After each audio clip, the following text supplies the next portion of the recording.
Si je vous disais que tout le concept de blanc contre noir a été créé uniquement dans le but de nous diviser, et que les véritables individus derrière le président, derrière le Congrès, la main invisible, sont aussi des personnes mélanées, des êtres de la 9e éther? Et si je vous disais ça? Les individus que vous voyez sur l'illustration derrière moi, je les appelle la noblesse noire. Ce sont les 13 familles originelles, vous comprenez? Ce sont des individus mélanés, carbonés. Tout ce qu'on nous a toujours dit, vous voyez, concernant qui nous croyons être l'ennemi, pour ainsi dire, n'a été que dans le but de nous distraire, comprenez-vous? Maintenant, encore une fois, il y a des individus caucasiens malveillants qui ont pleinement embrassé ce rôle, d'accord, qu'ils étaient destinés à jouer. Mais cela provient en réalité de notre propre peuple mélané qui nous a vendus. Regardez certaines des anciennes reliques d'Europe, vous verrez que ces individus étaient des Noirs, d'accord, qu'ils commémoraient, qu'ils vénéraient profondément. Vous pouvez trouver beaucoup de véritables reliques anciennes au Vatican. Ils ont des statues et toutes sortes de choses pour commémorer la noblesse noire. 13 familles ont tout le sang du draconien noir. L'individu que vous voyez à ma gauche dans l'illustration derrière moi est appelé Tarnouche ou son fils Aylal. C'était un draconien noir.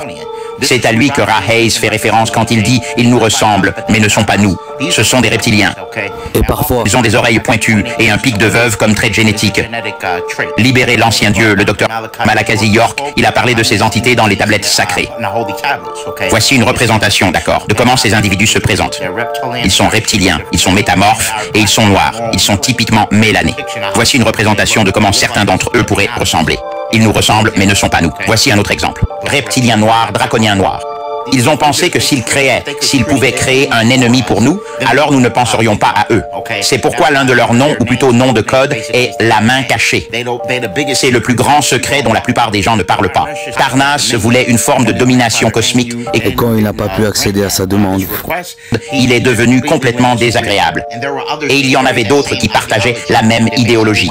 En gros, ils voulaient dominer et avoir une sorte de pouvoir. Et ils voulaient semer le chaos et faire des ravages à cause de ça. Comme je te l'ai déjà dit, ces entités archontiques se nourrissent de tes émotions de basse fréquence, comme le chagrin, la culpabilité, l'anxiété et ce genre de choses, la peur, tu comprends? Donc ils ne peuvent pas vraiment fonctionner dans la fréquence de 528 Hz, qui est celle de l'amour. C'est pour ça qu'il est important que tu accueilles cette énergie verte, éthérée et cosmique qui réapparaît. Okay? C'est l'essence de l'énergie du chakra du cœur qui va revenir.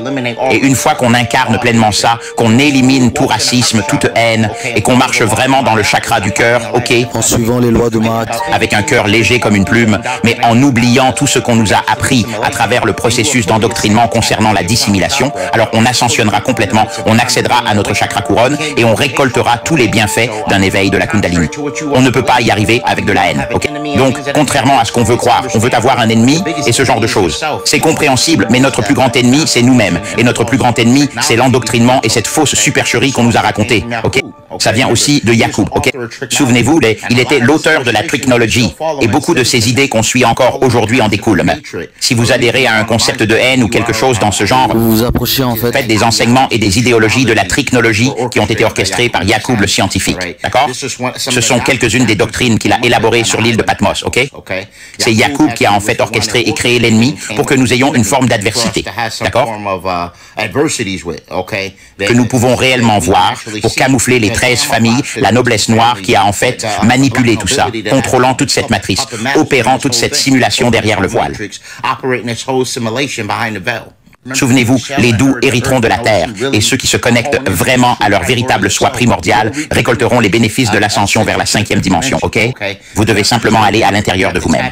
Vous devez vous connecter à votre être intérieur, et vous devez réaliser que tout ce qu'on vous a enseigné jusqu'à présent n'était qu'une illusion pour créer de la haine en vous, et de créer une certaine forme de diversité et de séparation parmi les habitants de cette planète. C'est important. Il dit que votre véritable travail dans la vie est de continuer à élever votre fréquence, car tout ce qui vous arrive est le résultat de la vibration sur laquelle vous êtes. Donc, si vous choisissez une vibration de haine, de vengeance ou de ce genre, vous allez entrer dans ce qu'on appelle le cycle infini, où vous vous réincarnerez encore et encore.